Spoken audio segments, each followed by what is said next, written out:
Big East Softball is live from the nation's capital. We welcome you to Washington, D.C. and the Washington Nationals Youth Academy as the Georgetown Hoyas get set to play host to the Providence Friars. Hello, everybody. My name is Ben Curtis. Glad to be with you here for this Wednesday afternoon matinee. For Providence, they currently sit one half game out of the final spot for the Big East Championship. They are only a half a game behind the Creighton Blue Jays, with whom they do own the tiebreaker. A win today and success tomorrow in the doubleheader could see the Friars end the weekend in position to qualify for the Big East Championship. It won't be clinched either way this weekend, but you certainly want to be on the right side of the playoff line as much as possible, and the Friars can get back on the correct side of that line with a victory today. For Georgetown, still winless in conference play, 0-15, looking to break the seal on that win column in conference play. Hoyas 9-24 overall, Friars 16-23 here in 2025.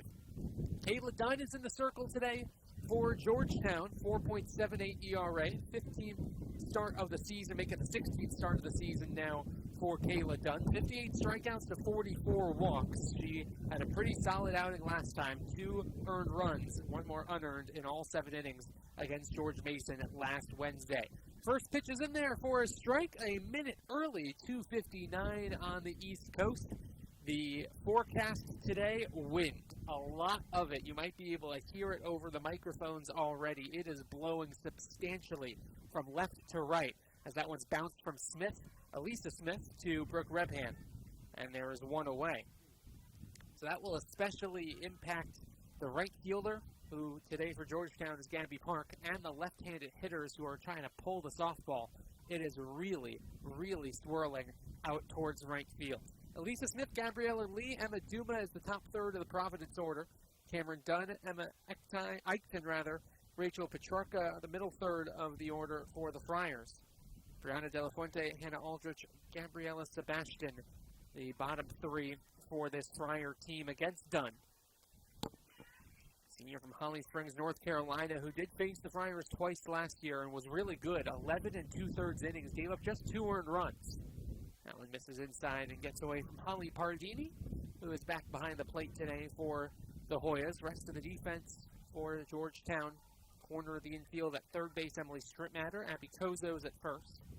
Sammy Fenton's at shortstop. Brooke Rebhan has already made a play at second. Talked about Gabby Park already in right field. In center field is Claire Turner. And Nina Starlow is in left for this Hoya team that's only fielding at a 9.56 clip. Errors have been a concern for Georgetown, but they didn't have any in a 7-5 loss yesterday to the Towson Tigers. That one's just off the plate, and it's 3-1 to Lee. A little bit of an unusual schedule with the holiday weekend coming up this weekend. The midweek non-conference game on Tuesday, and often you'll see one more non-conference game on Wednesday, and then the weekend set against a conference foe. That one's hit sharply to the third base side. That's a fair ball. Taking a wide turnaround first on her way to second base is Lee. The throw is not in time. And sliding into second head first with a one-out double is Gabriella Lee. Friars set up here in the top half of the first. But with the holiday weekends, they change things up, and we get right back into Big East play on this Wednesday afternoon, and then 2 more tomorrow. Thursday, starting at 12, and then likely at around 2:30 for the second game of the Twin Bill. The Friars looking to set the tone early here in the first. Emma Duma up next for the Friars. 261 average. She does have 23 RBIs on the year. Pardini was able to keep the ball in front of her, throws back behind Lee, who was back in with plenty of time. You know, Lee would love to be able to grab that extra base, advance the third with less than 2 outs when she can score on a sacrifice. But Duma has had a really solid season, back in the number 3 spot in the order, playing shortstop defensively. When we get to the bottom half of the first inning, the pitching matchup today, Dunn against Tori Grafone, both with ERAs under 5. Both have made 15 starts coming into play today. We'll talk more about Grafone when she's in the circle for the bottom half of the inning. 1-1's a little bit downstairs. 2 balls and a strike to Duma. Just the 1 home run on the season. This is not a Friar team that hits a lot of home runs. Friars have had to manufacture runs for the majority of this season. tapped to the third base side, foul. Pretty much all the home runs for the Friars come from the player who is next to bat for Providence. Cameron Dunn has 7 of the 16 home runs that Providence has hit this year. Nearly half. 2-2. In the air, shallow left field, but foul, and it will hit the screen. We'll do it all over again. See with a senior from Midland Park, New Jersey, 7 hits away from reaching 100 in her Providence Friar career. Hits in 9 of her last 10 games, kind of hitter that the Friars want up with runners in scoring position, and she'll work the count full. This 1-2 punch of Duma and then Dunn after her have produced 55 RBIs and half of the home runs for Providence, although, as I said, the lion's share of that is Dunn's.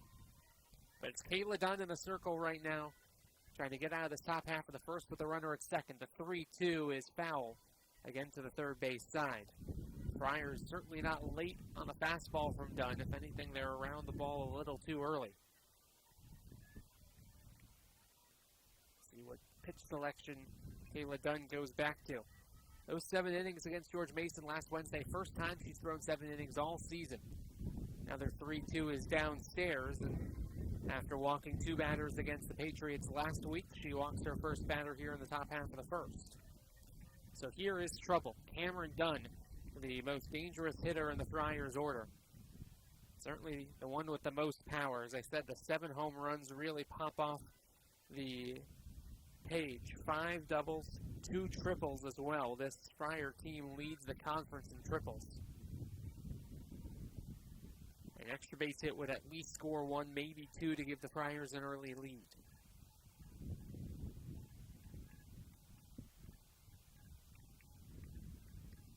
First offering, Dunn versus Dunn, and the pitcher starts her off with a fastball in for a strike, and it's 0-1.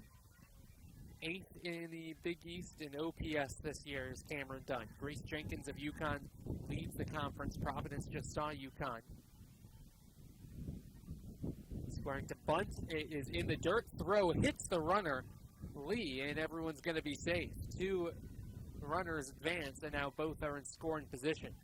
Great jump from Gabriella Lee as Dunn squared to bunt, and then the pitch that got a little bit away from Pardini did the job of the bunt for Dunn, and now the infield will draw middle depth.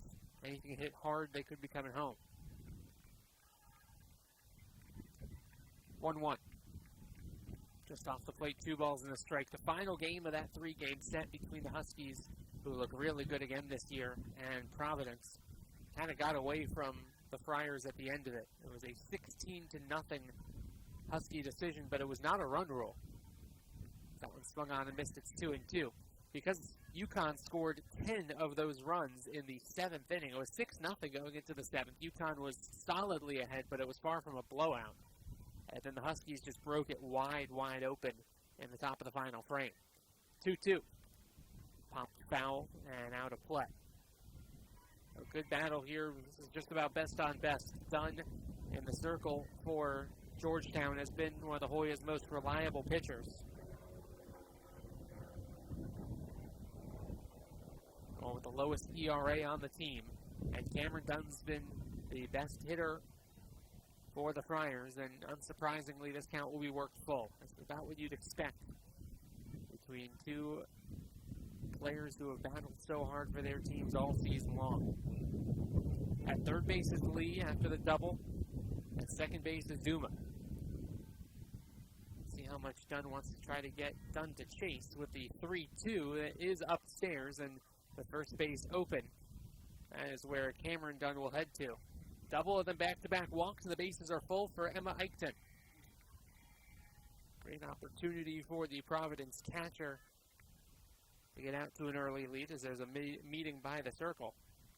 Eichten's a sophomore from Alamo, California. Does have 16 RBIs this year and is one of 4 players in this Providence starting lineup with a batting average above 300. Only barely. It's sitting at 301. 16 RBIs, as I said, for Eichten. 5 doubles, a triple, and 1 home run.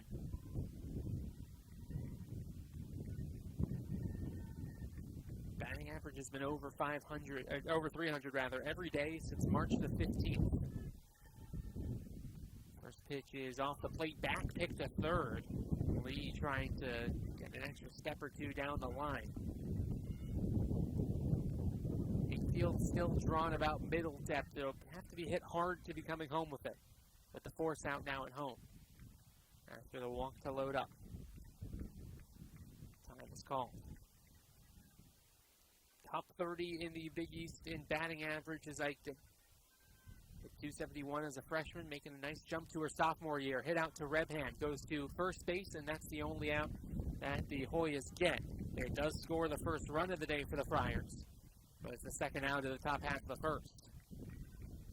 RBI ground out for Emma Eichton, and that is continuing a trend of, even though she hasn't had hits too many times as of late, still finding ways to contribute. She, in the past 2 games, was 0 for her last 7, but with 2 RBIs. So again, another situation where she doesn't get a hit, but still finds a way to contribute. First pitch is just off the plate to Petrarca, and it's 1-0, especially for a sophomore to have that kind of veteran approach. Just knowing you need to put the ball in play past the pitcher to score the run on the ground.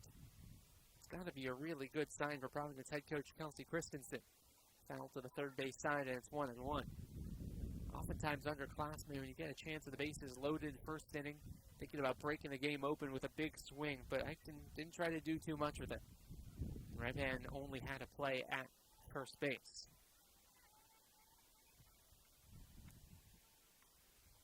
Oh, and sky high to the third base side, drifting into foul ground is Strittmatter, and she fights the wind to make the play and end the inning. But a sacrifice RBI ground out for Emma Eichton gets Providence on the board. We head to the bottom half of the first inning. It's Providence 1. Hoya's coming to bat when we come back.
Friars already with a 1-0 lead as we head to the bottom half of the first inning. Tori Griffone in the circle trying to protect that 1-0 lead.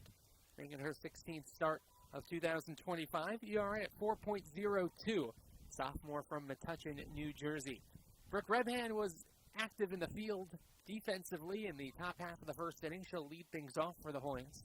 Swing through the first pitch, it's 0-1. Claire Turner and Emily Strittmatter make up the rest of the top third of the Hoya order. Sammy Fenton, Abby Kozo, Naya Campos, the middle third. Holly Pardini, Gabby Park, Nina Starlow, the rest of the starting lineup today for Georgetown. Head coach Carla Ross in her first year leading the way for this Hoya team. There will be some growing pains in the early part of Ross's regime. 4 years as the head coach of Maryland Eastern Shore, was the assistant coach at DePaul too. Certainly has a great resume. And a solid non-conference slate is 9-9 in non-conference play, but have just struggled in the gauntlet that has been the Big East this year in 2025. Big improvements from St. John's and Seton Hall. UConn and Villanova have been right there as per usual too. Downstairs and a little bit outside to Rebhand, it's 1-2. Butler sitting in 5th place right now at 10-8. Creighton at 8-7 have played one fewer conference series than Providence. The Friars with a win, in case you're just joining us, talked about it in the open, can draw level with the Blue Jays as that one's popped foul, and it'll stay 1-2. At least for now, could draw level at 1 over 500 and have the tiebreak. In the opening weekend of conference play, the Friars and Blue Jays met up, and Providence took 2 of 3 from Creighton. That could very well come back to be decisive. 1-2. Off the plate, 2 balls and 2 strikes. It really goes to show, when you think about the early part of conference season, you certainly never want to get too high or too low, knowing how much runway there is still left. But those games count too, and they could count the most in terms of tie breaks and those fine margins in the standings when you turn around in the early part of May and look back at who's going to the postseason. 2-2s off the plate, and the count is full. 3 walks in just 2 2/3 innings last time out for Grifone. Gave up 6 earned runs on 6 hits in that 16-0 loss to UConn that just really got away from the Friars late. 3-2. Popped up in the air, in the infield. Duma, the shortstop, fighting the wind and nearly fighting against Petrarca, our second baseman, to make the play. Boy, anything that is going to be hanging that high in the air is going to be a little bit more exciting than I think any of the defenders would want. The wind is really howling today in D.C. It was yesterday, too. And it certainly has not slowed up at all here on this Wednesday afternoon. Claire Turner will bat next. 269 average, 14 RBIs for the former second-team all-conference outfielder. Petrarca and Duma, the middle of the infield, at second and short, respectively. Dunn is at third base today for the Friars. De La Fuente is at first. Smith, Lee, and Sebastian from left to right in the outfield. And Eichten is behind the plate to catch Grifone today. 1-0 to Turner, low and inside. 49 strikeouts to 31 walks on the season for Grifone. About that 3-2 ratio that will keep you above water in most games. It's not had the best of command in the first 2 at-bats. Neither has Kayla Dunn, her counterpart. Turner squares to bunt and pulls back to take a strike. And it is 2-1. Grifone did not play in any of the 3 games against the Hoyas last year in what was the freshman campaign. Providence took 2 of 3 up in Rhode Island. Hoyas took the middle game of that 3-game set. That ball's launched out towards left field. On the run is Smith, and it will be caught by the pitcher in the bullpen. Whoever that is warming up for the Friars, making a nice play. Got to be heads up when you're over in that bullpen to the third base side. And she delivered the pitch to the bullpen catcher, turned around, caught the ball. Doesn't record it out, but fun play all the same. 2-2. Slow tapper over the head of Grifone. Tough play for Petrarca, and she throws it wide to the bag. And on her way to second base goes Turner with all that great speed. And the Hoyas have a runner in scoring position here in the bottom half of the first. As soon as Grifone couldn't make the play, Petrarca knew she would have to hurry. Would imagine it'll be a hit and then an error to send Turner to second. On an E4. Friars fielding well this year at .972. Did not commit an error last time out against UConn, but unable to make the play in the field here in the first. Now set up Emily Strittmatter. Behind the count here early, 0-1. Strittmatter has 7 home runs herself. 23 RBIs. Paced this Georgetown team this year. And that will be the scoring decision. Hit and then the error. 0-1. Good fastball that dipped away from Strittmatter. That outside part of the plate, not a ton that the power hitting Strittmatter can do with it. It's been a really nice season for Emily Strittmatter with those 7 home runs. A sophomore, got some playing time as a freshman last year. And has taken it to another level this year, but goes down swinging on 3 strikes. And after the hit and the error, with the ball never leaving the infield, an important comeback strikeout for Grifone to have an escape hatch out of this inning. And now Sammy Fenton, the Penn transfer, will have an opportunity with 2 outs and Turner at second. 11 RBIs on the season, for Sammy Fenton.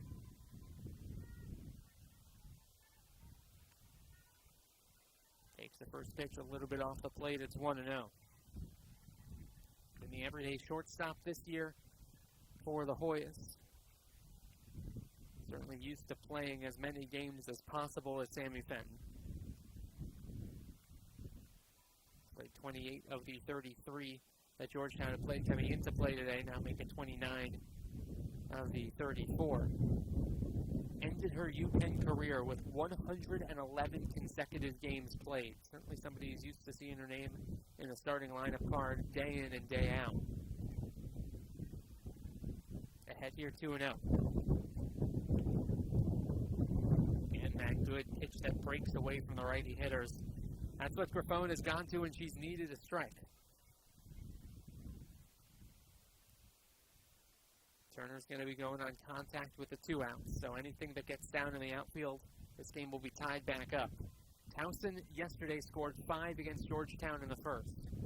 This ball's into center field. Lee moving over towards the gap, makes the catch to end the inning. Fenton hit the ball sharply, but Lee was able to make the play, and the Hoyas strand a runner in scoring position. We've played 1 inning in our nation's capital. It's 1-0 Providence.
Bottom third of the order for Providence here in the top half of the second inning. Ben Curtis here with you from Washington, D.C., the Washington Nationals Youth Academy. Plenty of sun, plenty of wind, too, and that has made it for a little bit chilly of an afternoon, unseasonably for the middle of April.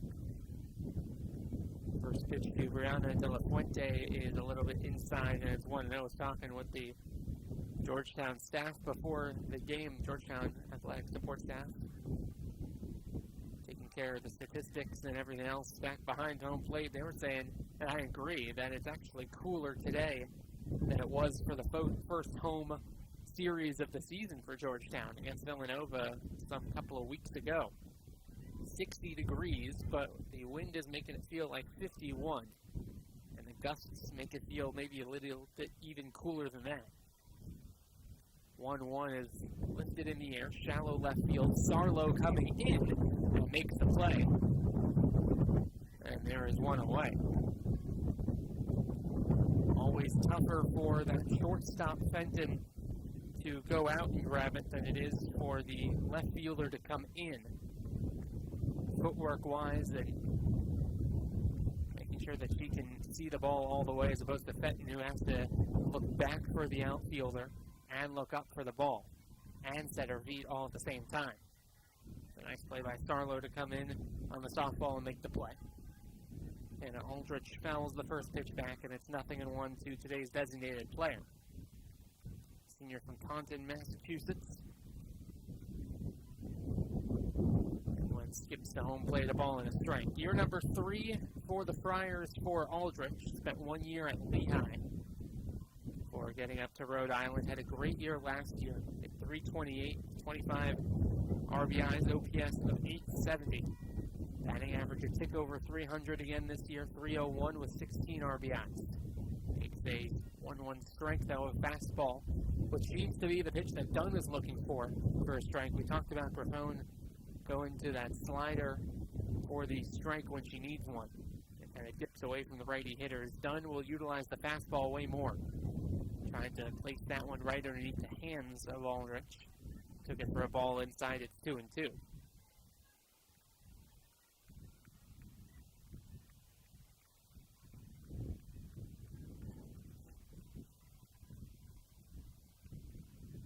The 2-2 offering from Kayla Dunn is well outside of the count is full. Friars and Kelsey Christensen on a 3-game losing streak for the first time since the final 3 games of March when they were swept by the conference-leading St. John's. Started the season on a 9-game losing streak. Friars really tested themselves in the non-conference. Sitting right at 500 in conference play. And swinging and missing at the 3-2 is Aldrich. It's the first strikeout of the day for Kayla Dunn, and there's 2 gone here in the second. Providence scheduled teams like Florida, Duke, Boston College, South Carolina in the non-conference. Gators, a lot of people's pick to win the next. First pitch to Gabrielle Sebastian outside. It's 1-0, especially with Oklahoma looking a lot more beatable this year as Alabama just proved this past weekend. Texas A&M now number 1 in the nation, but the Gators right there towards the very top. It's been a tremendous year yet again for Florida. So I'm excited. It's 2-0. Gators are 37-9. Duke has not had a bad year either themselves. So Providence really tested themselves in February and into March to get themselves ready for this part of the season. As Fenton, the former Penn Quaker, will fire one over to first in time. After giving up a run in the first, Kayla Dunn comes back and sits down Providence 1-2-3 in the top half of the second. Hoy is looking to get the run back from the first when we come back in second from DC.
Bottom half of the second inning. It's 1-0 Providence here from the Washington Nationals Youth Academy. 5-6-7 due up for Georgetown.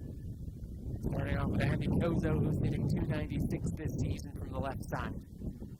First pitch going inside out the other way, and it's 0-1. They claim that the winds today is 18 miles an hour with gusts of 29. I think that is maybe lowballing it a little bit. 0-1 offering to Kozo on the outside edge, and it's 0-2. Just to wrap up that conversation of the Providence non-conference schedule, Florida right now checking in at number 7 in the nation. Duke in a tie for 17th. South Carolina number 12. That has 3 teams ranked in the top 18 in the nation that Providence faced early on. The 0-2 didn't miss by a ton, but was just off the plate to Kozo, and it's a ball and 2 strikes. So the 16-23 record going 7-14 in the non-conference so far, that doesn't really tell the entire story of what Providence has done in the non-conference this year. And there's kind of 2 sides to that coin. Number one, it certainly doesn't help morale to start out the season on a 9-game losing streak, but it gets you ready for the games that matter most in conference play. 2-2. Out towards the shortstop, it is fumbled by Duma, And reaching will be Abby Kozo. Duma got a glove to it, moving to her left, but couldn't really field it cleanly. That's the second hit for Georgetown that hasn't left the infield. First time today that the Hoyas put the leadoff batter aboard. And Nia Campos will bat next. Been a down year by Campos' standards. Hitting .216, 5 home runs, 19 RBIs after the great year last year. And her slugging percentage of .728 led the Big East. 13 home runs, led the Big East, 42 RBIs, 4th in the conference. And I think they called a strike. Or rather, they got Kozo to leave first base early, and Kozo is out. Oh, mental mistake from Abby Kozo to leave first early. It was caught by the first base umpire, who immediately went over to the home plate umpire. And there is one away here in the bottom half of the second inning. So Duma's not error, but mistake in the field. Oh, they will actually give an E6. My apologies. They did rule that is a error on the shortstop Duma. I thought it was going to be a hit, but it was an E6. That is wiped away off the board because of Kozo leaving early. That went off the plate, and it's 1-1 to Campos, who just, as I said, hasn't really been able to put it together this year with the same consistency that she was last year. The power certainly has still been there in the 5 home runs. Has struggled to get on base in other fashions a little bit more. Batting average taking a dip down. Hasn't had as many RBI opportunities and hasn't converted on them enough this year compared to last. Looked like she was going to have a chance with a runner on base, but Kozo called for leaving early. And now all of a sudden, instead of runner at first base and nobody out, nobody on, and a 1-2 to Campos. Did miss low and away, and it's 2-2. Ali Pardini also due up here in the bottom half of the second inning. First year of Carla Ross's tenure at Georgetown, going to want to limit those mistakes. Leaving early, not moving runners over, not hitting successfully with 2 outs. That one flared into shallow left field and foul, but Smith is able to rein it in. Nice play by Lisa Smith out in left field to navigate the winds, the third baseman Dunn, and the shortstop Duma, who are all kind of converging, and the wall too. And there's now 2 away for Pardini. Only Pardini is the only player in the top 8 of the lineup for Georgetown, hitting under 200. Sitting at 195 right now, 2 home runs, 10 RBIs. Didn't miss that one by a ton. Right back to the screen. And it's 0-1. And so, you talk about the early part of tenure for a first-year head coach. Those kind of small little things certainly add up when you're trying to break the seal on your first win as a head coach in the Big East. Ball popped foul to the first base side. He'll get out of play 0-2. And in a 1-0 game still early on, it certainly does add up to, if not be game deciders, then at the very least be tone setters and be game contributors. Last series in conference play against Creighton, Hoyas were swept. They didn't lose the game by fewer than 5 runs. Lost the final game on Sunday, 13-0. That one's off the plate, and it's 1-2. It's not as if the Hoyas haven't been close, though, to getting that first win in conference play of the season. 2 losses by the score of 3-2 against Butler in Indianapolis a couple of weeks ago. Only lost 4-2 to a really good Villanova team. They've been close, just haven't been able to get across the finish line. Pardini hits that one well out towards left field. Ballpark is going to hold it, though, as Smith makes the catch to end the inning. The leadoff error, but nothing comes of it. We've played 2 innings. It's 1-0 Providence.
Top of the third inning, Ben Curtis here with you. 1-0 Providence, moving right back to the top of the order for the Friars for the second time through. That means Elisa Smith batting from the left side. First pitch from Kayla Dunn is a fastball that's off the plate. It's 1-0.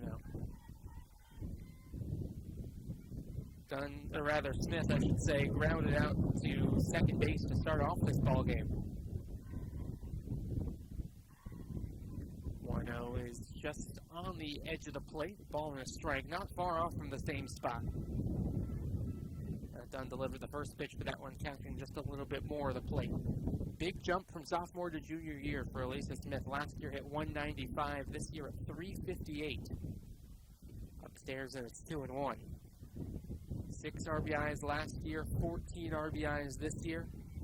Last year, on-base percentage was at 340. This year, it's 102 points higher at 442. Kind of progression that you want to see from your sophomore to your junior year. It's also the kind of progression you want to see from a first year of the head coach and Kelsey Christensen to the second year as the head coach. That's where Kelsey Christensen's at right now. Year number 2 leading the way for the Friars. Was the pitching coach for Providence beforehand, was also an assistant at Holy Cross, which was her alma mater. Off the plate, and it's 3-2. Volunteer assistant at Michigan State after pitching for the Crusaders. Or getting her assistant coaching career started at Holy Cross. Taryn Alvello, one of the other assistants for Providence. The 3-2 is fouled back. The other assistant is Alice Gustafson, who was a captain at Holy Cross and was Christensen's teammate for a couple of years. They overlapped by 2 years over in Massachusetts. Now working together on the same staff in the Big East with Christensen leading the way. Another 3-2 to Elisa Smith. Just off the plate for ball 4. Didn't miss by a ton, with Dunn continuing to try to work that outside edge. And walk number 3 of the day for Kayla Dunn through 2+ innings. So here's Gabriella Lee, doubles back in the first inning to set things up for the Friars. She was the one who came home and scored the only run of the day so far. Corners of the infield are pinching in, expecting a bunt, squaring and throwing down to second base on a stolen base for Elisa Smith. It is 0-1, but another runner in scoring position as Smith steals base number 10 on the season. 22 of the 36 stolen bases have come from the top 2 in the order, Smith and Lee. Again, not squaring to bunt, but that one gets behind Pardini. So moving over to third is Smith, and now the chance to manufacture a run for the Friars after a walk, a stolen base, and a wild pitch. Still just 1 run and 1 hit for the Friars, but they can score a run without a hit here as the infield draws in. The 1-1. Off the plate, 2 balls and a strike. Duma and then Dunn after that. You certainly don't want multiple runners aboard for Cameron Dunn, who will bat after the batter on deck in Duma. Now squaring to bunt is Lee. The play at the plate is in time. The Friars put the squeeze on, and Hoyas make the play defensively. Pardini applied the great tag, and Kelsey Christensen wants some answers.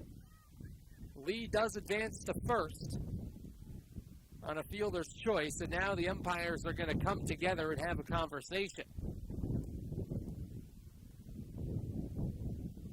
Certainly would be a play in which the home plate umpire has the best view at it. It was a good bunt to the third base side, and they are going to confirm that the runner is out. Dunn and Stripmatter converged and flipped it back to Pardini, who made a great tag on Smith. And the squeeze goes awry for Providence. Still just a runner at first base now in the form of Lee, with 1 out here in the top half of the third. Big change in the swing of this game.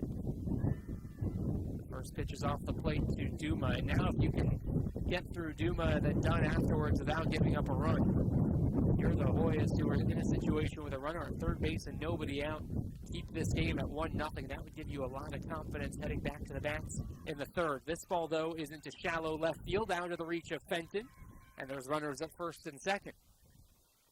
So all three batters have reached, but there's just one out, and runners at first and second for Cameron Dunn.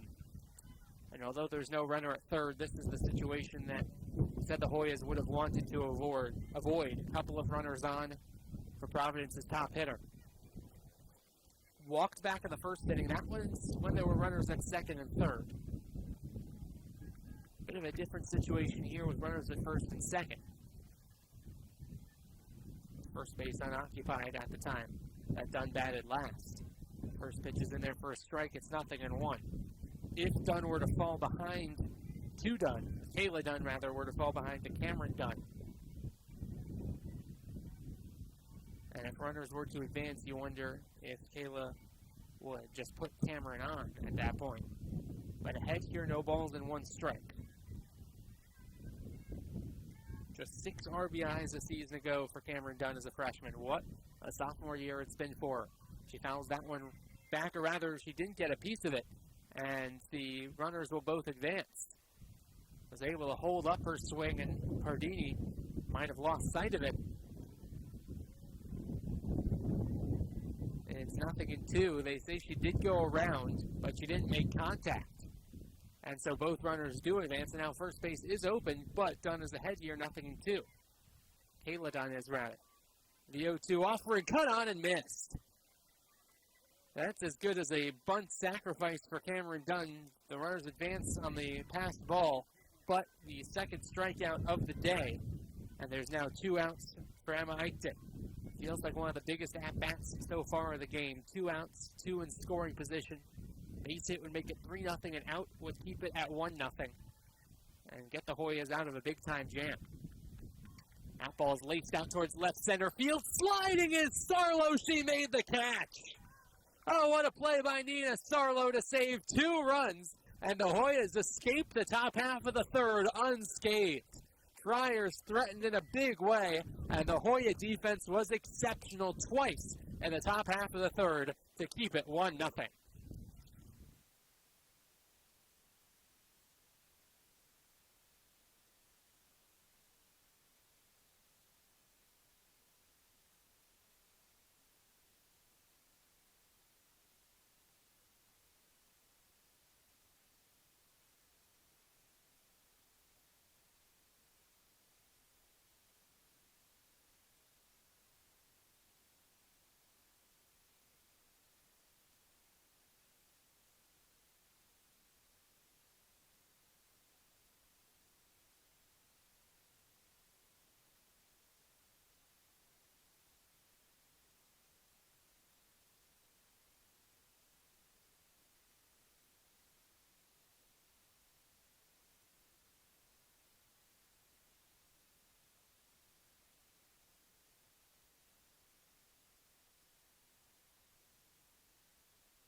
8-9-1 due up for Georgetown. You know, they'll have to be riding a little bit of momentum after a couple of great plays defensively in the top half of the third inning. The sliding catch from Sarlo to end the inning, and the play from Kayla Dunn on the squeeze attempt to get the runner at home and keep this just a 1-0 game. 8-9-1 due up for the Hoyas offensively here in the bottom half of the third. Gabby Park, Nina Sarlo, and Brooke Rebhan the top of the order. After Sarlo is due up here in the third. First pitch to Gabby Park. Missed outside. She did briefly show bunt. Now swinging away, comes up empty, and it's a ball and a strike. When leading off the innings, Park is hitting .261 this year. A little bit ahead of her overall .244 average. Both teams have had opportunities. Hoyas had the runner in scoring position with just the 1 out in Claire Turner. Another square to bunt, and pitch that misses outside, but Strittmatter struck out and Fenton flew out.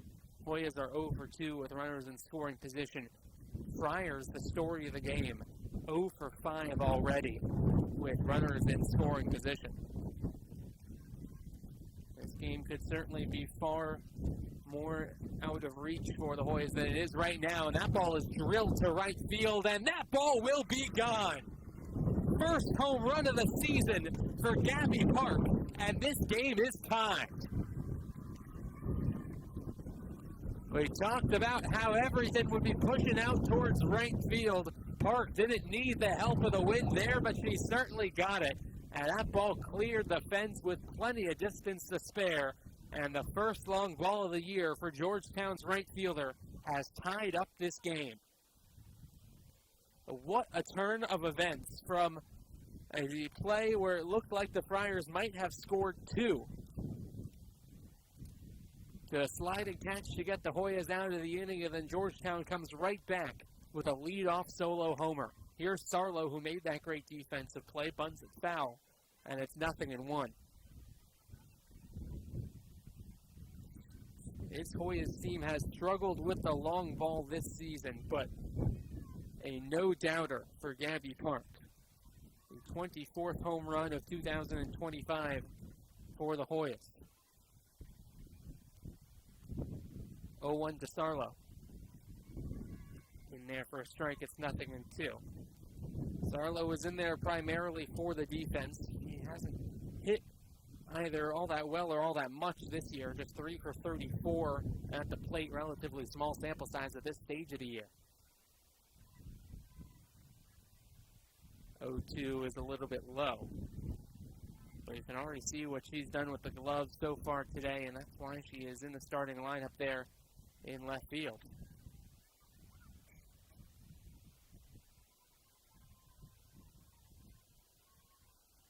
One, two. Swung on and missed. And it's an important strikeout for Grifone to get back into the ball game. Second strikeout of the day for her, and that will flip the lineup card around for Redhand. Redhand popped out to shortstop to start things off.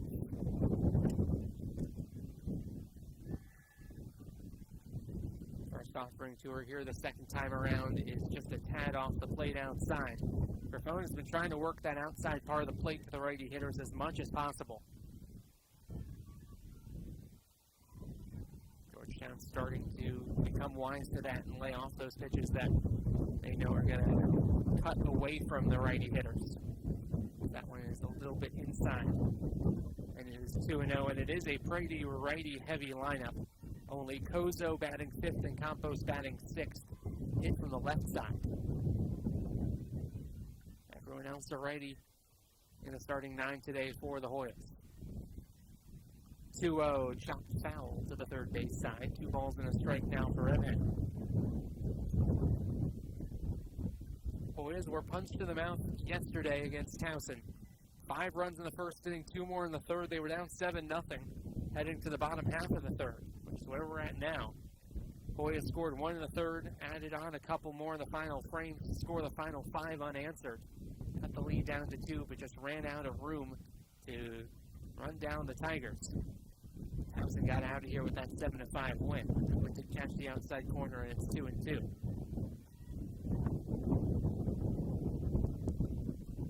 Claire Turner awaiting on deck. Hoping to hit with runners on if Redhand can find herself aboard here. The 2-2 from Grifone. Off the plate, and the count's full.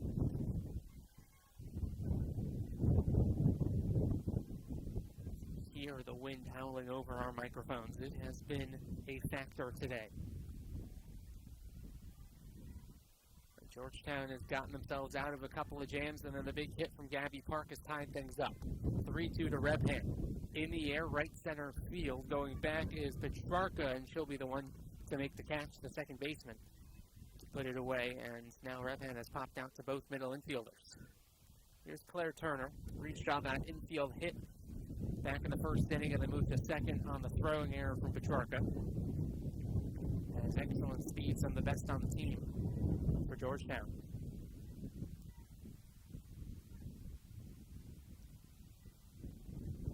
First offering to her here in the third, underneath the hands for ball number 1. Palo Alto, California, St. Francis High School.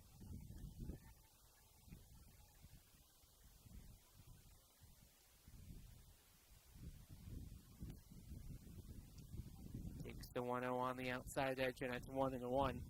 Locating the ball hasn't really been much of a concern for Griffon. She has not walked the batter so far. Had a good strike-to-ball ratio all day long, but Georgetown starting to time it up a little bit as this ball's into shallow center field, fighting the sun and the wind is Lee, and she puts it away to end the inning. But not before Gabby Park goes deep for her first home run of the season. We've played 3 innings in our nation's capital, tied at 1.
Top 4 here in D.C. Friars will send 6, 7, and 8 to the plate, looking to get the lead back. They scored 1 in the top half of the first.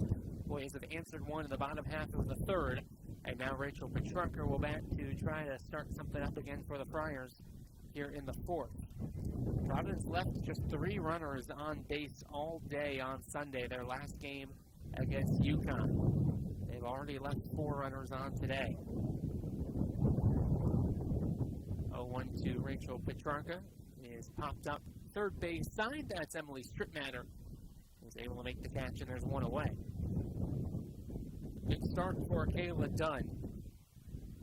Talked about those follow-up innings being absolutely critical. After you score an important run, what do you do in the top half of the next inning or the bottom half of the next inning, depending on if you're home and away, to make sure that you shut the door from the opposition getting one right back, swinging the momentum back the other way. Throwing strikes will certainly help. Dunn pours in another one against De La Fuente. Flew out to left field, and Nina Starlow was able to make the play to start the second inning. She has certainly been awfully busy today, having left.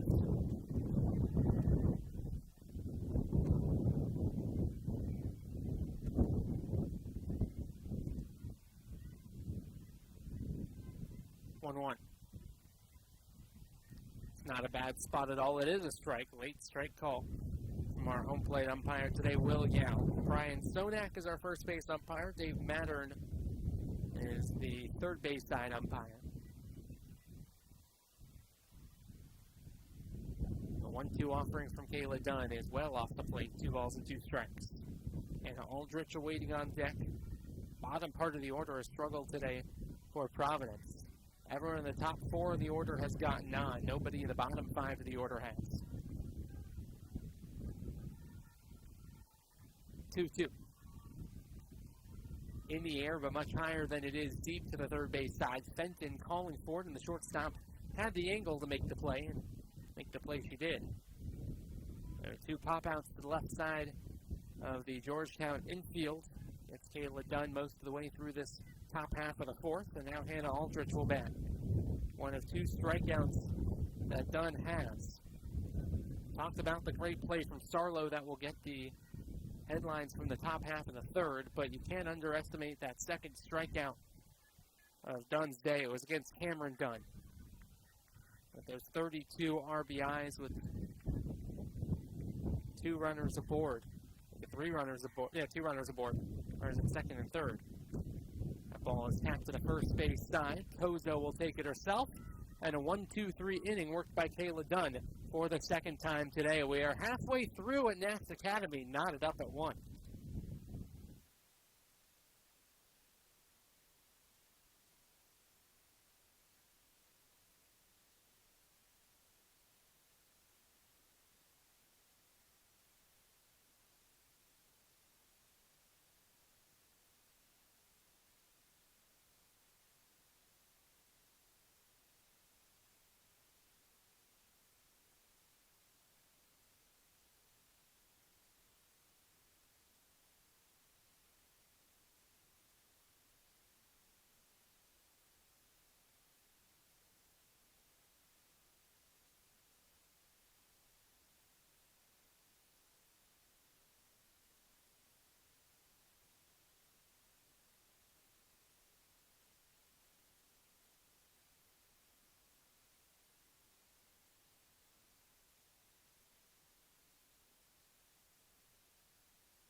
Part of the order due up for Georgetown here in the bottom half of the 4th inning. Emily Stripmatter, Sammy Fenton, Abby Kozo, 3-4-5 for Georgetown to bat here. Stripmatter stuttered out her day with a strikeout back in the 1st inning, one of 2 strikeouts that Tori Grifone has. Her season high is 8. That came all the way back in that first weekend of conference play against Creighton. Could be a decisive series if Providence is able to rein in the Blue Jays, but they need a victory here to catch Creighton, at least for now. And Georgetown giving them all they can handle. That first pitch is ripped out towards left field, making the play, though, out in left is Smith. Hard hit ball from Stripmatter, but nothing to show for it. And Sammy Fenton will bat next. Fenton hit the ball sharply herself back in the 1st inning to center field that Lee was able to run down. Just about everything has been recorded in the air for Grifone today. Here's another pitch popped up, but foul and out of play towards the bleachers. There has not yet been an out recorded on the ground today, at least from a Georgetown batter. 2 strikeouts. 7 outs in the air, and then the 1 out for Kozo leaving the base early from first.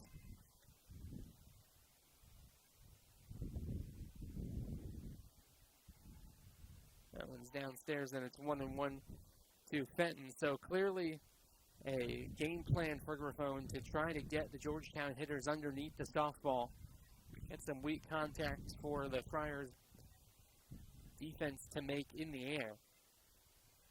Especially with the way the wind has been going, though, that is a precarious affair. That one is a little bit outside, 2 balls and a strike. I've seen the defense for both teams have to fight the wind and take a couple of scenic routes to the ball in order to make the play. And then also add in the fact that the sun is poking through the clouds in a way that's really making it shine. It'll be difficult for the especially center fielder and shortstop and second baseman up the middle today, the rest of the way. Already saw Lee kind of use one arm to shield herself from the sun and still have to kind of track the ball as it wobbles to center field with the wind. 2-2 to Fenton. Out towards right field, dipping quickly and down for a base hit. Sammy Fenton goes the other way for a knock. 3rd hit of the day for the Hoyas. Had a runner aboard in every inning now. Here's Abby Kozo, who reached on an error back in the 2nd before being called out for leaving the base early. That was the only inning in which Grifone has faced the minimum so far.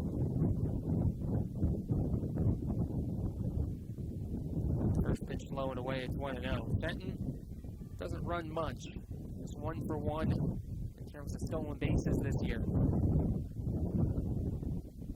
The Hoyas really wanting to put another runner into scoring position, though. We'll see if Carla Ross decides to be aggressive on the base paths.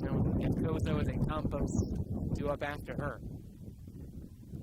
That not going, that one sprayed foul.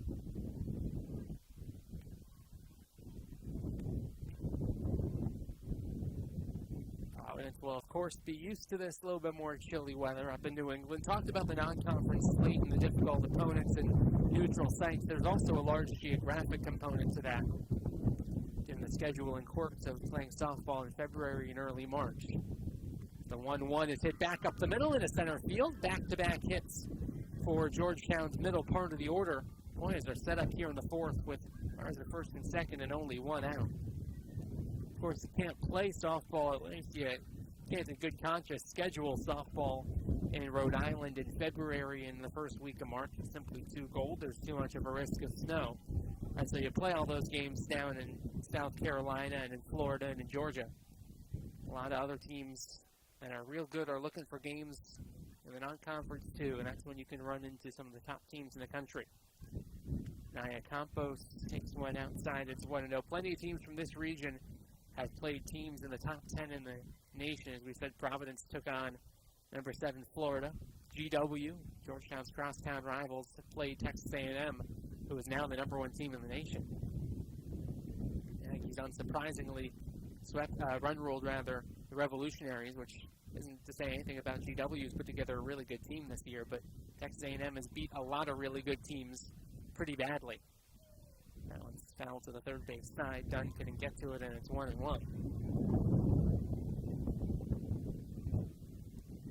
One of the big struggles for Campos this year is that she just has not hit as well with runners on. We talked about the RBI production being down a little bit.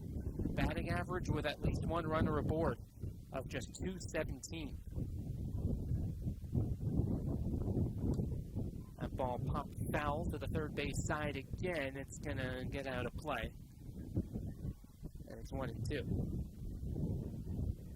Holly Pardini awaiting on deck. Big opportunity for the Hoyas here to take their first lead of the day.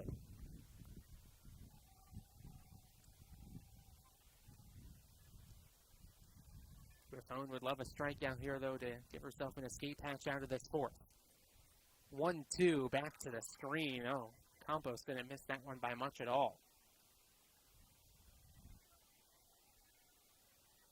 Slugging percentage of just .427 for Campos, which is a pretty respectable number, but you think back to what it was last year, over 700.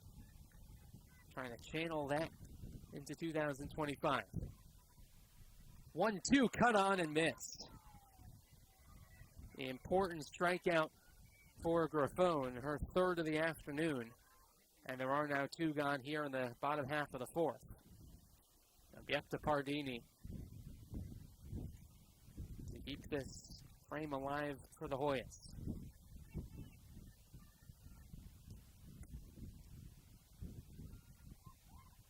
First pitch is a little bit downstairs, and it's 1-0.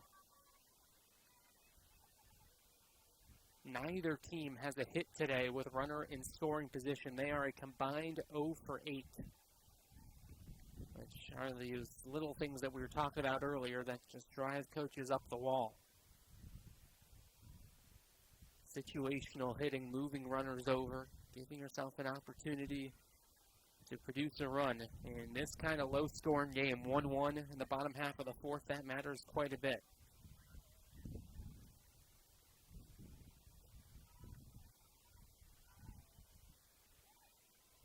Pardini with 10 RBIs this year. And the chance for 2 more as in the 1-1 is outside.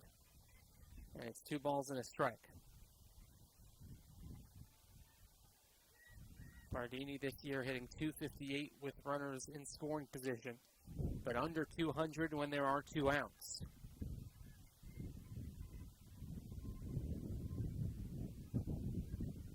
(2-1).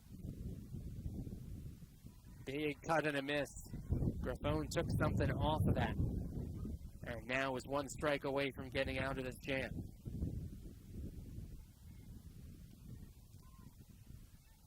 Fenton will be going on contact with 2 outs as the lead runner, and Kozo behind her after the back-to-back singles, but a strikeout to Campos. And now the 2-2 is cut on and missed. Back-to-back strikeouts for Grifone to get out of the fourth inning, and Georgetown strands 2 more. We've played 4 in D.C., 1 apiece between the Friars and Hoyas.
Top half of the 5th inning here at Washington Nationals Youth Academy. 9-1-2 in the order for the Friars, 2 up, starting out with Gabriella Sebastian, who grounded out to the shortstop Fenton her last time up to end the bottom half of the 2nd inning. Dunn is back out there for inning number 5, through 4 innings of work so far for the righty.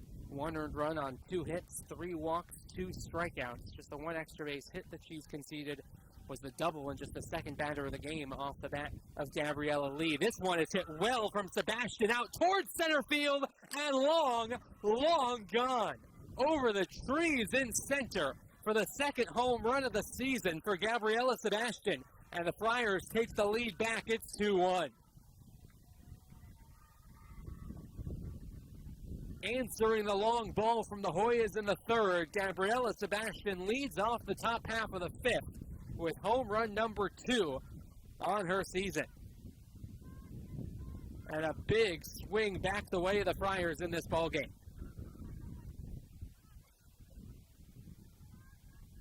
The senior from Ramsey, New Jersey, delivering one of her biggest swings of conference play.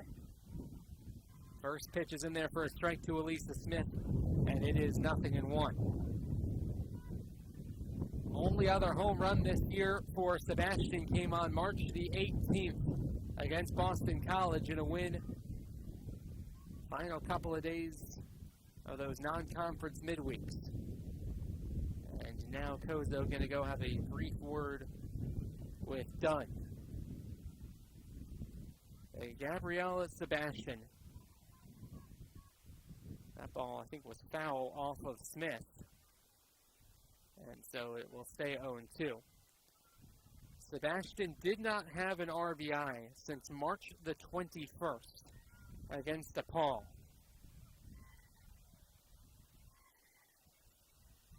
12 games without an RBI until that big swing.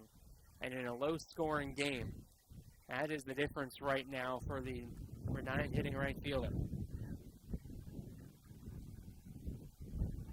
On ahead here, 0-2. On the top of the order, Elisa Smith, who's 0-1 with a walk. She was the player who was caught at home on the squeeze attempt back in the 3rd. Now it's just off the plate, a ball and 2 strikes. 1 run in the top half of the 1st inning for Providence on a sacrifice ground out. Georgetown got one back with a solo homer. Friars have answered right back with a solo shot of their own. Time is called before Smith is able to face this 1-2. The former All-State selection out of high school, Gabriella Sebastian, with the biggest swing of the day so far. Then this one is looped into shallow left center, but Turner's able to run it down. Gabriella Sebastian, before that home run, was 2 for her last 26 at the plate. But came up with one of her biggest swings in a while in Providence colors. here's Lee. Double back in the first inning was the one who laid down that squeeze bunt, reached on a fielder's choice in the scorebook in the third, but the play wasn't ended up being successful for Providence as the run was cut down at home.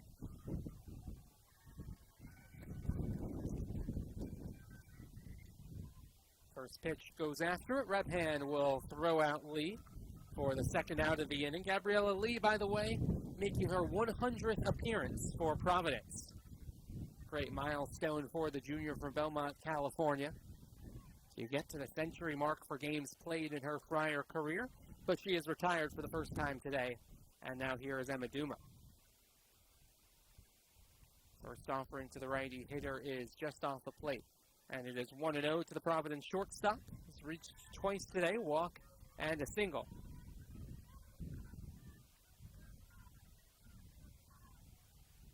Opportunity for Dunn to bounce back after the solo shot.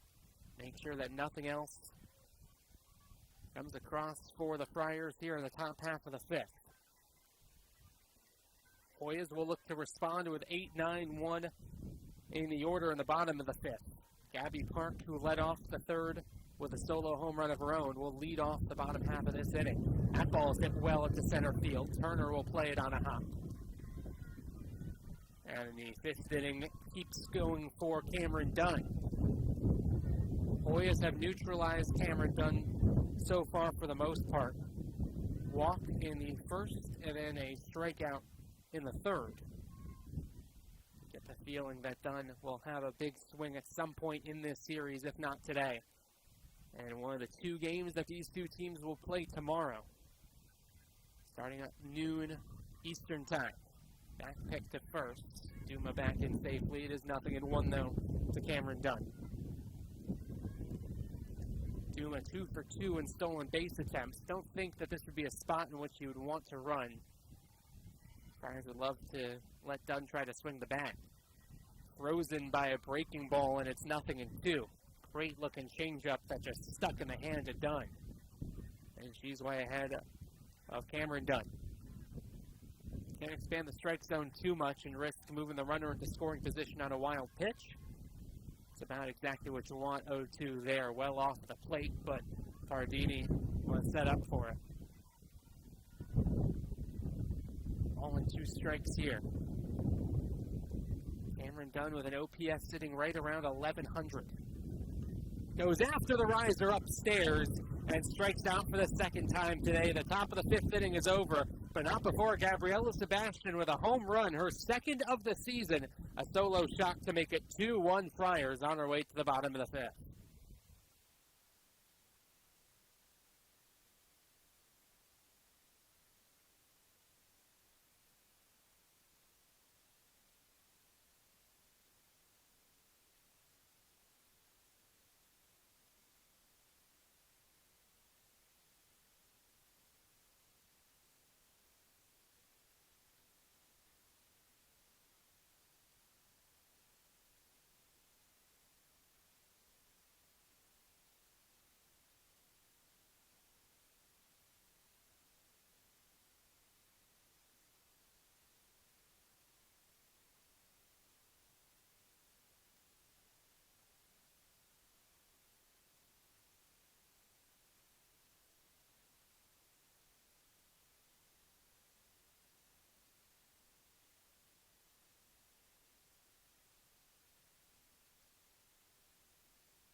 Well, Gabby Park in a familiar situation here, leading off an inning down by 1 for the Hoyas. Last time she was in this spot, in the bottom half of the third, she went over the Georgetown softball sign in right center field for a solo homer. Her first of the season and what was her only other plate appearance of the day. Tori Grafone out there for inning number 5, trying to figure out how to get past Gabby Park here in this part of the order. Delivers the first pitch just off the plate. It's 1-0. It was just the 7th extra base hit of the season for Park, but it was a big one that at the time tied up this ballgame. 1-0 to her here. Same kind of spot, but that one caught the outside edge. And it is 1-1.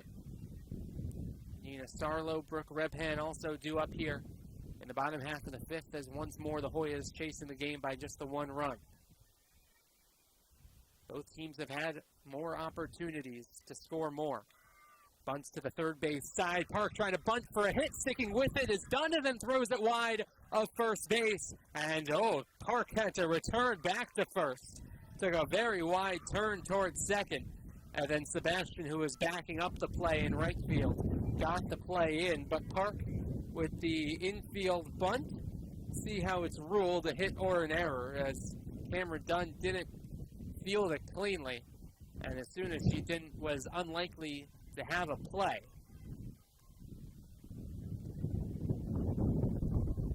They haven't made a decision yet on hit or error, but regardless, a leadoff batter for the Hoyas here in the fifth. Scoring to bunt is Sarlo, and she got hit by the softball. And there's runners at first and second, and nobody out for the Hoyas. Even better for Sarlo than to just advance the runner. She got hit by the ball, and she not only advances the runner, but reaches herself. And now the top of the order is going to bat with the go-ahead run aboard for Georgetown. Difficult decision here for Carla Ross. Do you ask Brooke Rebhan, one of your most reliable hitters who you know can handle the bat, to bunt? They will give Park a single on the bunt, by the way. Do you ask Rebhan to bunt and move the two runners into scoring position and move the lead runner to third with less than 2 outs, representing the tying run? Or do you trust Rebhan to swing the bat herself and perhaps not sacrifice the first out of this bottom half of the fifth? Is squaring around. Pitch rose up high as she pulled back for ball one. Squaring around in a time of the sequence of the pitch that indicates that it would be for a sacrifice. Down over at third is crashing. De La Fuente playing in front of the first base bag as well. That hand squaring around again.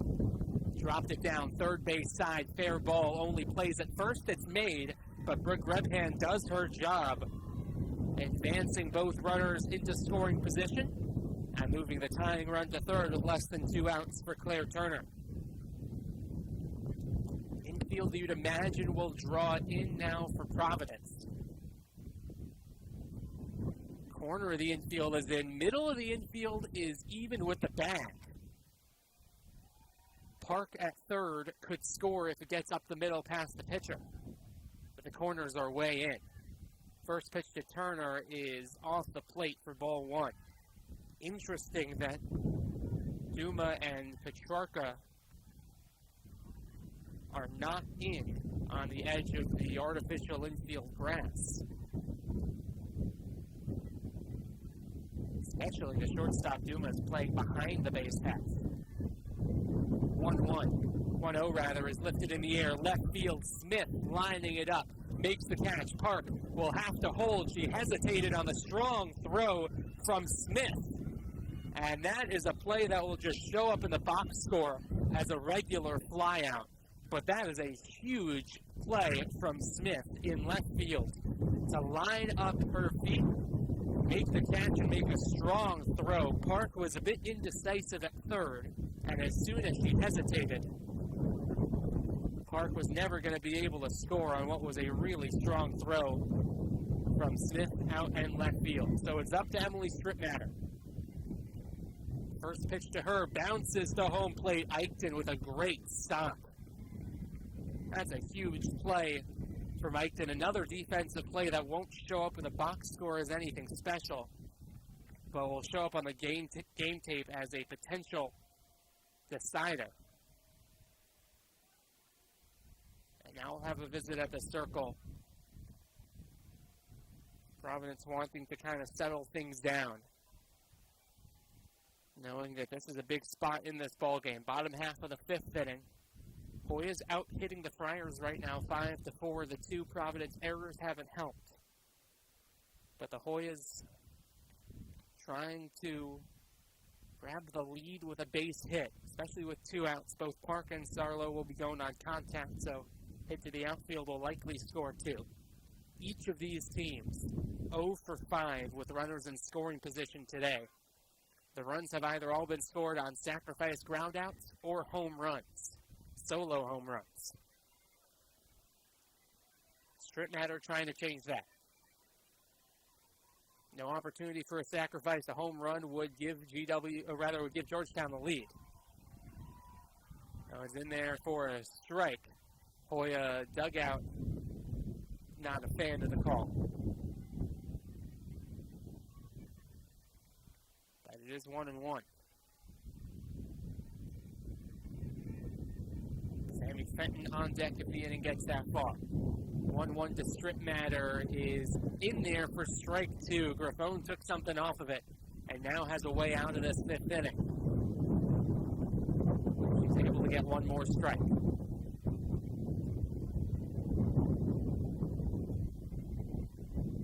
See if she goes back to that off speed. The 1-2 to Strip Matter. In the air, down towards center field, laying out is Lee for a spectacular catch.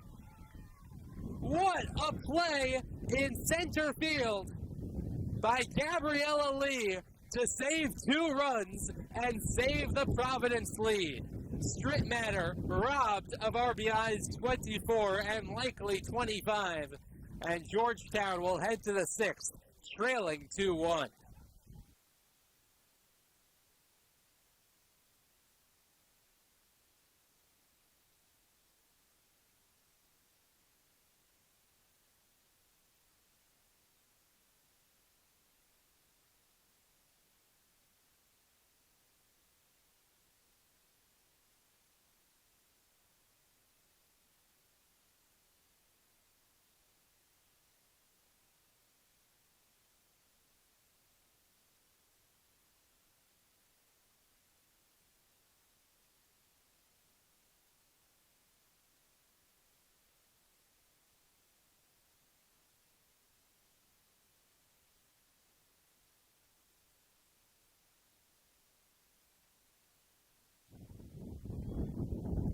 5, 6, 7 due up for Providence in the top half of the 6th inning, still with the lead because of a spectacular diving catch by Gabriella Lee, selling out on a ball hit to center field for Emily Strip Matter.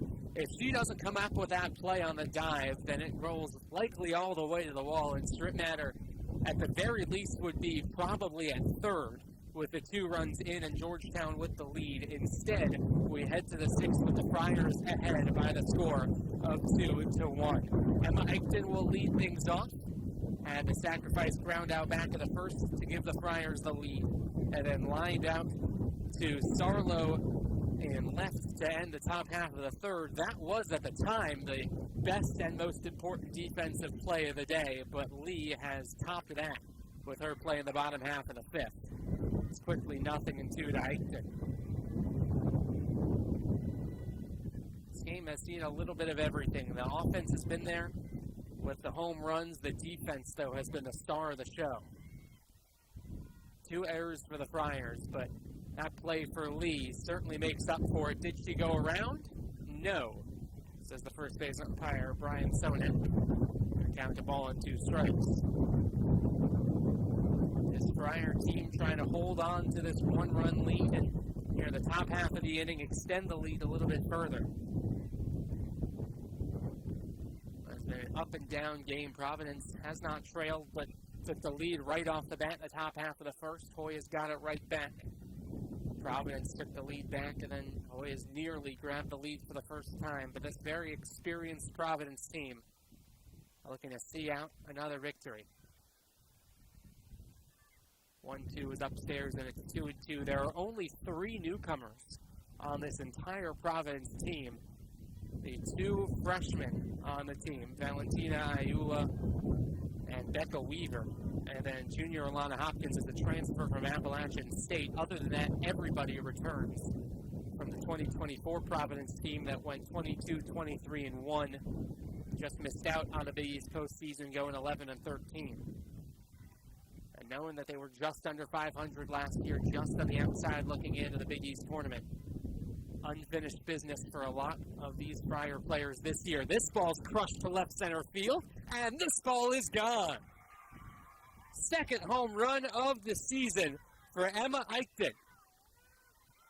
Battling back to the count from down 0-2, and the Friars have their first multi-run lead of the day.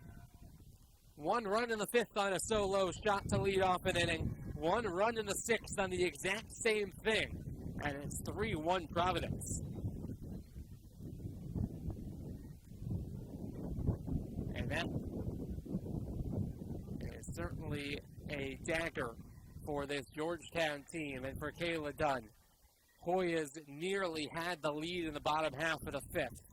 If not for the tremendous play by Gabriella Lee. And then you come right back to the next half inning. And the Friars deliver a solo shot to lead off the top half of the frame, especially after Dunn was ahead in the count 0-2. To not only have Eichten come back, but to have her come back and do that. A huge continuing of momentum for the Friars. Now a bunt laid down by Petrarca, and everyone's going to be safe. Strittmatter and Dunn both went for it. Neither could come up with it. And not the start that Georgetown had in mind to this top half of the 6th inning. The long ball and the small ball being put in play for Providence, and that will mean another visit at the circle, and you wonder how much longer Kayla Dunn is going to have. Still just a conversation at the moment, though. Is this the only conference game going on in action right now, by the way? There are 2 games involving Big East teams in non-conference play. Seton Hall is leading one of their arch rivals, Rutgers, 11-8 right now in the top half of the 7th. UConn, who just swept Providence this past weekend, is back at home in Stores, taking on in-state rival Fairfield, and they're leading the Stags 2-0 right now in the bottom half of the 1st. But this is the only conference series right now taking place on this Wednesday afternoon.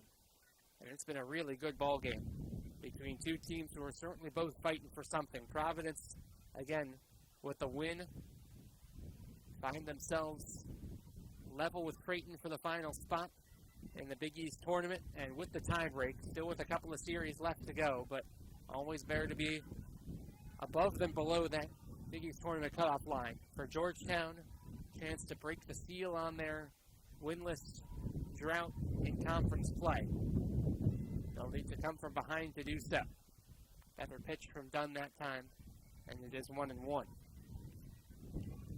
De La Fuente 0 for 2 with a pair of pop-outs to the left side, 1 to the left fielder, 1 to the shortstop. Again, this one's in the air to the left side. It's Sarlo who will give way to Turner, who will make the play. So now that's 3 balls in the air. Off of that, De La Fuente to the left side. 1 pop by the shortstop, 1 by the center fielder, 1 by the left fielder. And there is 1 gone here on the top of the 6th for Aldrich. 0 for 2 today is Aldrich. Unless she gets a couple more chances to hit. Going to extend a streak in which she does not have a multi-hit day since March the 21st. This one's into shallow center. Long run for Turner. It popped out of her glove. Park gets the ball into second base quickly, but not in time for Petrarca, who had to hold at first. Turner had a long, long run to it. Did well to get a glove on it, but just couldn't quite put it away. And there's runners at first and second, and only the 1 out. Great base running from Petrarca to hold a step or 2 off of first base, knowing she'd have time to get back to first if Turner did run it down, and still having time to get to second on what would have been a force out. And the ball popping out of the glove of Turner. Scoring to bunt, then pulling back is Sebastian, who had the solo home run to give the Friars the lead back in the 5th. They will give Aldrich a single, by the way, on that. No error on Turner, but one that the usually very sure-handed Georgetown center fielder will want back. Check swing did not go around, and it's 2-0. action right now in the Hoya bullpen in case things spiral further away from Kayla Dunn, who has really battled here through 5 1/3, has kept a lid on the walks. Only 3 of them, with 2 of them coming back in the first. That ball swung on and missed. Both runners go. The throw to third is in time. Oh, what a play by Pardini to go get the lead runner, and Stripmatter applied the tag. And an important second out here in this 6th inning as Petrarca is caught trying to steal third. Aldrich, the trail runner, moves up to second. But now with 2 outs, an opportunity for Dunn to go attack Sebastian with the top of the order coming up next. That ball's hit foul, and all of a sudden there's 2 strikes and 2 outs here in the top of the 6th. Providence trying to get aggressive on the base paths. Get another runner to third with less than 2 outs, but Pardini with a strong throw, and Stripmatter had to make the catch on the run, going back to third and apply the tag, and she did just that. 2-2, just missed a little bit inside, and the count is full. Another runner in scoring position situation, in which these 2 teams are a combined 0 for 11. 3-2. Fouled away. Situational hitting has been really poor for both of these 2 teams, it has to be said. 0 for 11 with runners in scoring position, 1 for 11 with 2 outs, 3 for 18 with runners aboard. 3-2. In the air, right field and deep and gone! Gabriella Sebastian had 1 home run all season. She's got 2 today, and the Friars break it open here in the 6th. It's 5-1.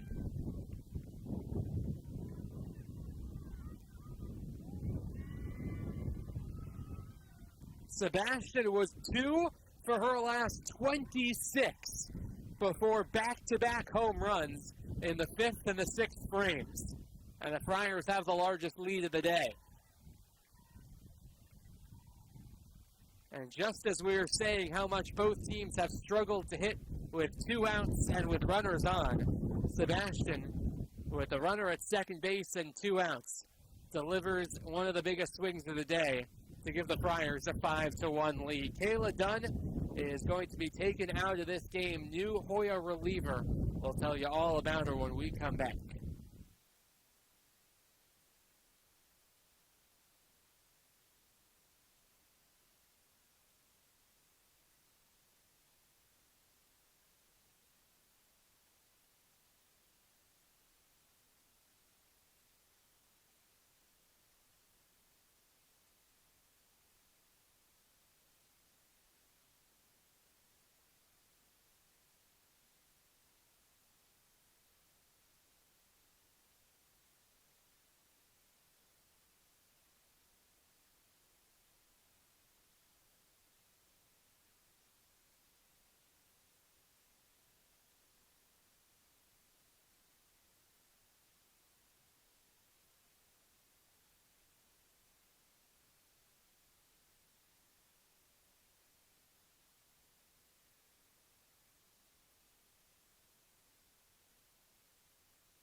Sage Hager, the new pitcher for Georgetown.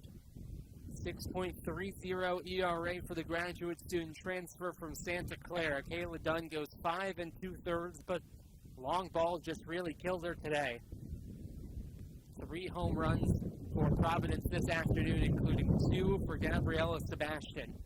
Numbers 2 and 3 on the season for her, and 1 with 2 outs and a runner in scoring position makes it 5-1 Providence. 2 outs here to the top of the order, Elisa Smith. And the 1-0 offering to her is hit back up the middle and into center field for a base hit. 3 straight Friars have reached now.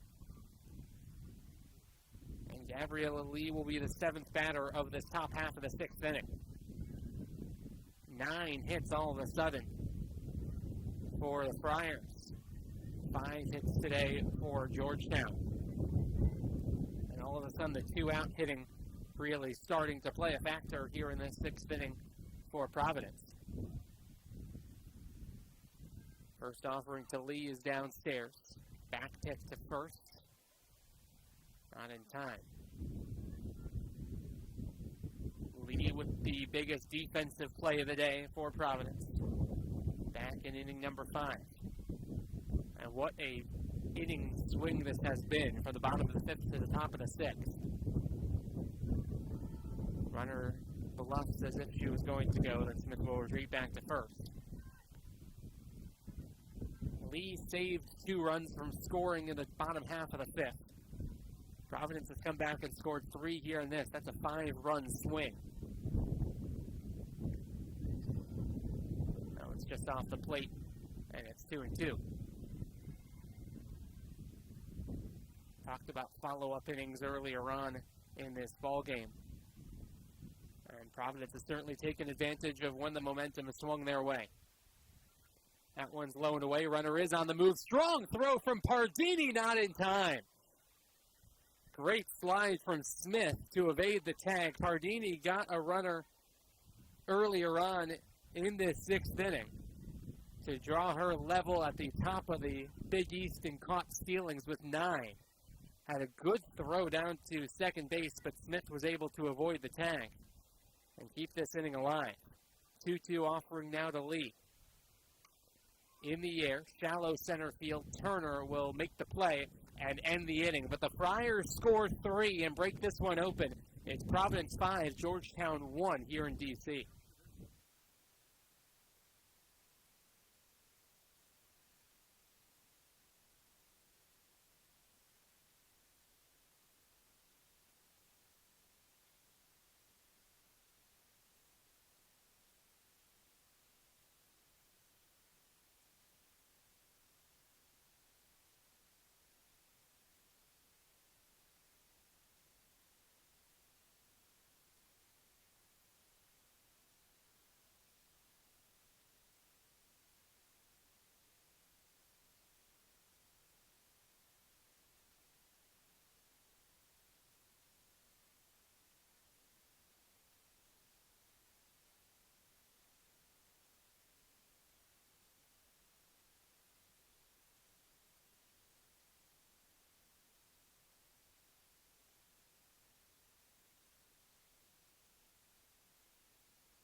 After the first multi-run inning for either team in the top half of the 6th inning, Friars grab the 5-1 lead, and we'll see how Georgetown's able to respond with the middle third of the order 2 up. Sammy Fenton is 1 for 2 today. The shortstop will climb in there against Tori Griffone, who is through 5 innings of work. 1 run allowed, and she hits Fenton. A good start here in the bottom half of the 6th for Georgetown. Second hit by pitch of the day that Griffone has allowed. She has not walked a batter, but hit Sarlo back in the 5th inning and now hits Fenton to lead off the 6th. Has 4 strikeouts, has allowed 5 hits, the 1 home run to Gabby Park, but has finally gotten run support in chunks a little bit more here late. 4 runs for the Friars in the last 2 innings as Kozo knocks one foul the other way. It's 0-1. Kozo has reached twice on an error back in the 2nd and then a single back in the 4th.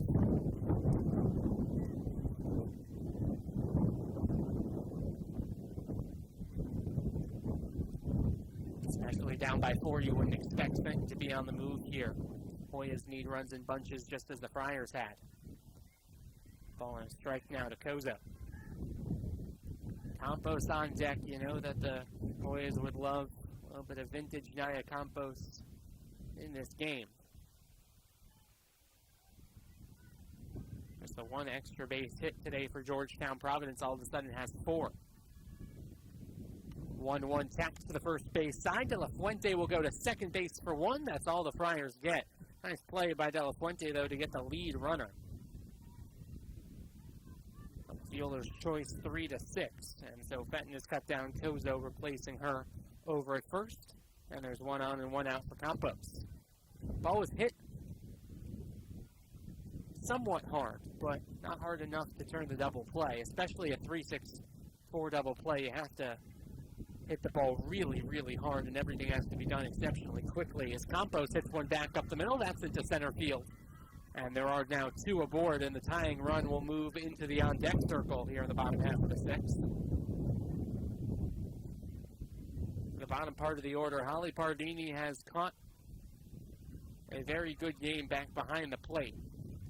Now looking to get going with the bats, is 0 for 2 today. Dropped her batting average down towards 190. Fly out and a strikeout. One of the 4 that Equiphone has today. First offering to Holly Pardini is popped up. The catcher is going to drop it. And now the throw to third. I think that's an infield pop out. Oh no, they will say that it was a force out. No infield fly rule was called. I guess they say that Eichton couldn't catch it with average ability. And so, tough for Kozo, who had to hold, was never going to have a chance over at third. So Pardini reaches on the fielder's choice. Kozo has to be careful there. If they call infield fly, then she could advance to third and get tagged out. But she is ruled out via the force at third. And so Gabby Park will bat with Pardini at first base and Campos at second. It's a difficult play for Eichton to lose her mask, locate the ball, and make the play in the span of not more than a second or two, as that ball wasn't hit that high up in the air. That meant that the third baseman couldn't get to it quickly enough either, and done. It's off the plate, and it's 2-0. Good day for Park. Single and a home run. Halfway to the cycle.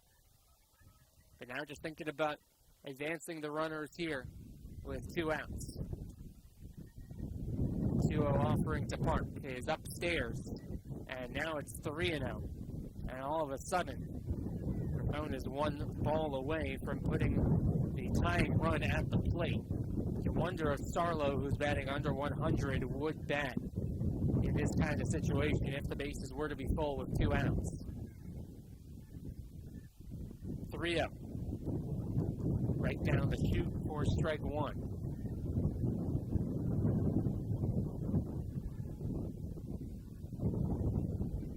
Starlow is in the on-deck circle. See if anything changes should her place in the order actually come to bat here in the 6th. 3-1 to Park first. Out towards the shortstop. Duma goes to first base in time to end the inning. Hoyas threatened here in the bottom half of the 6th, but can't push any runs across. We head to the 7th and final frame of regulation. Friars up 5-1 here in D.C.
3, 4, 5 due up for the Friars here in the top half of the 7th inning, looking to tack on to their lead before trying to close things out in the bottom half of the 7th when Georgetown will have 9-1-2 due up.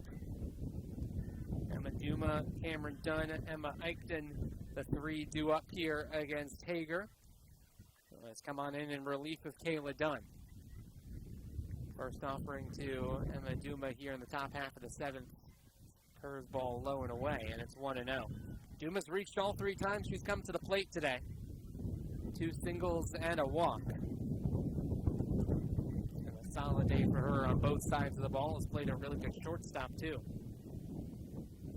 That one's off the plate as well. 2 balls and no strikes. Senior out of Midland Park, New Jersey. Has extended her hitting streak to 5 games. Give her hits in 10 of the last 11 contests, too. 2-0 offering to her here. Inside out swing is fouled away. Now sitting at 95 hits in her Providence career. Keep this up and you might just hit 100 this weekend. Or this week, rather, against Georgetown.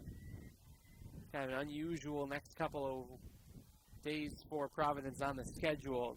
2 more games tomorrow and then a Monday doubleheader in the non-conference against Stonehill on the road. Then a Wednesday non-conference game against Bryant a week from today before getting back into the swing of things in conference play. This ball's hit well out towards right field, but Park will have room. There's one gone.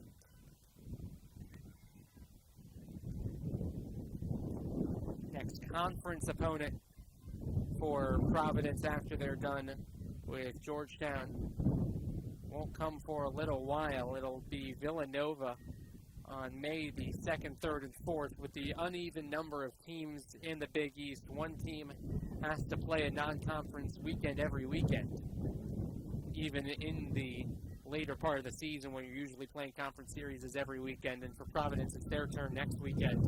They will take on Tarleton State at home for one game on Friday, then 2 on Saturday, rather 2 on Friday, 1 on Saturday. That one's in there for a strike to Dunn. It's the ball and a strike. And then you wrap up with Villanova. So for Providence, you want to stack up these wins now because then you're not playing conference softball for about 2.5 weeks. Now it's just off the plate and it's 2-1. Tarleton State, you might not know much about their softball team, but they're a really solid program out of the WAC. 12-6 in conference play, 28-16 overall. A good test for the Friars ahead of what will likely be a critical series against Villanova, who is right now a game off of the Big East lead, tied with UConn and a game behind the Red Storm of St. John's. 2-2. Count will be full to Cameron Dunn again, who has walked and has struck out twice.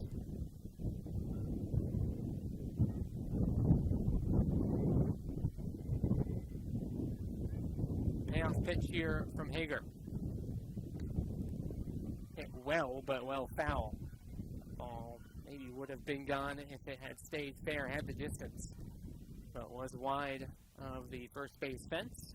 And so do the 3-2 all over again.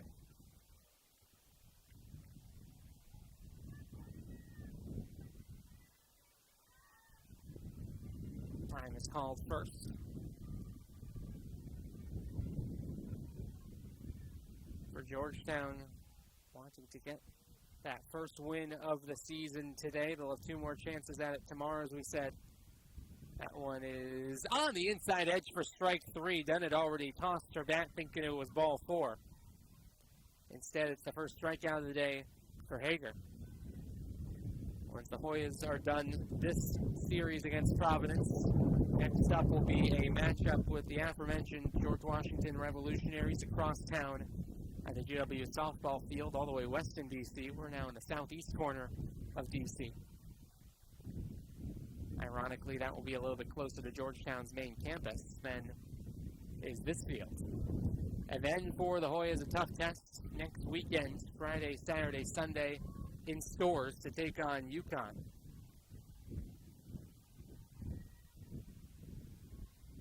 1-0 is just off the plate to Eichton, and 2-0. By the way, that Friday game, April the 25th, will be a cool moment for the Hoyas. That will be nationally televised on FS1.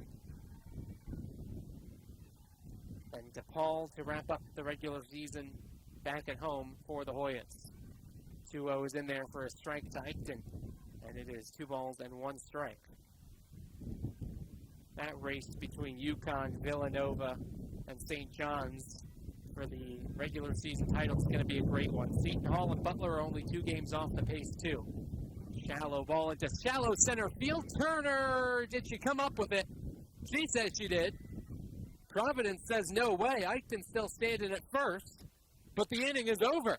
Oh, Turner makes a great play herself in center field, and that is it for the Friars in the top half of the 7th. We head to the bottom half of the inning.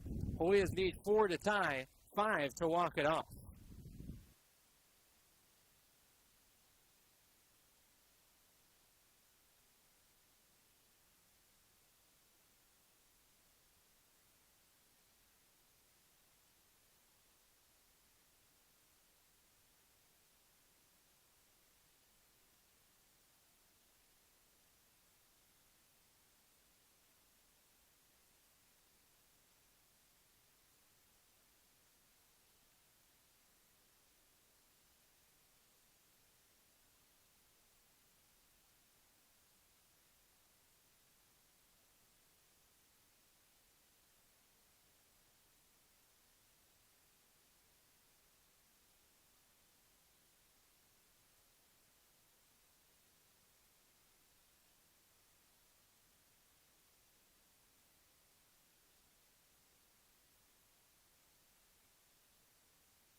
Last chance for Georgetown, down 5-1 here in the bottom half of the 7th inning. It'll be 9-1-2 starting with Nina Sarlo. And then Brooke Rebhan and Claire Turner due up. Tori Grifone looking for her 4th 7-inning complete game of the year. A bunt pops up in the air that Eichton is able to snag. 1 pitch and 1 out here in the bottom half of the 7th inning. Perfect start for Grifone, has had 3 7-inning performances so far this year. And if she's able to get 2 more outs, we'll have shut the door on the Hoyas and gotten Providence back to 1 above 500 in the conference. First pitch to Rebhan is off the plate, and it's 1-0.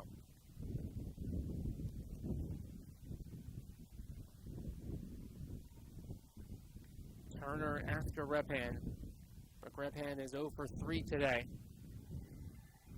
Did have a bunt for a sacrifice back in the 5th inning, though. That one is on the outside edge, and it's 1-1.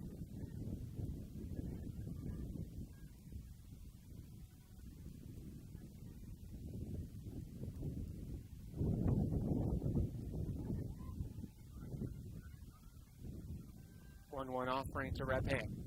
Crushed out towards left field, but foul. That's another ball that probably had the distance if it's in between the white lines. But instead, it's just a loud and a long strike. And Grifone is ahead of the count here, 1-2. 4 strikeouts today for the righty thrower. Half of her season high 8, but she has been effective. Her defense has picked her up behind her 2. This ball is sky high back behind home plate. It'll get out. 2 errors committed by the Friars, but they have made a couple of excellent plays defensively when it's counted most. The Hoyas 0 for 8 with runners in scoring position. Certainly doesn't help. They've had their opportunities for sure. 1-2. Downstairs. Hoyas do not have a 2-out hit today either. Couple of rallies that have fizzled out. In the 5th inning and the 3rd inning, they had the runner in scoring position. Had 2 on in the 4th inning and 2 strikeouts ended the frame. And now Redhand hits one in the air, foul ground. Dunn, the third baseman, will let the shortstop Duma take it. And the Hoyas are down to their final out. Claire Turner will be the batter. 1 for 3 today is the center fielder. Another solid day at the plate for her, but trying to start up a big-time rally. Hoyas needing base runners and needing them in a hurry.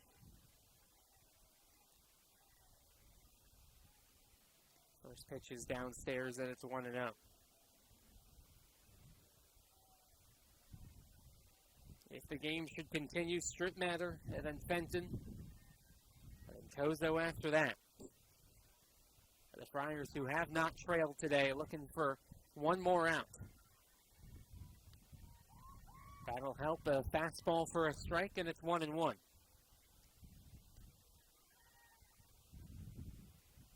With the win, Providence would snap their first 3-game losing streak of the month of April. Get back to winning ways in the conference. 1-1 cut on and missed, and the Hoyas are down to their final strike. This experienced Friar team with over 20 returners. With the big late push, the 4 runs in the last 3 innings. And now we're in sight of the finish line. A 1-2. Swung on and missed. And Providence is going to take this game by the score of 5-1. It was tied at 1 apiece heading to the 5th inning. But Gabriela Sebastian's 2 home runs, 1 in the 5th for a solo homer, and then a 2-run, 2-out blast in the 6th made sure that the Friars take this one and are back above 500 in the Big East. Georgetown falls to 9-25 overall and 0-16 in conference play. Hope that you join us tomorrow. Games at 12 and scheduled for 2:30 here in Washington, D.C. between the Friars and the Hoyas as they do it all again twice more from the nation's capital. Until then, though, for our entire crew, my name is Ben Curtis saying so long and see you real soon from the Washington Nationals Youth Academy. One more time, your final score from D.C.,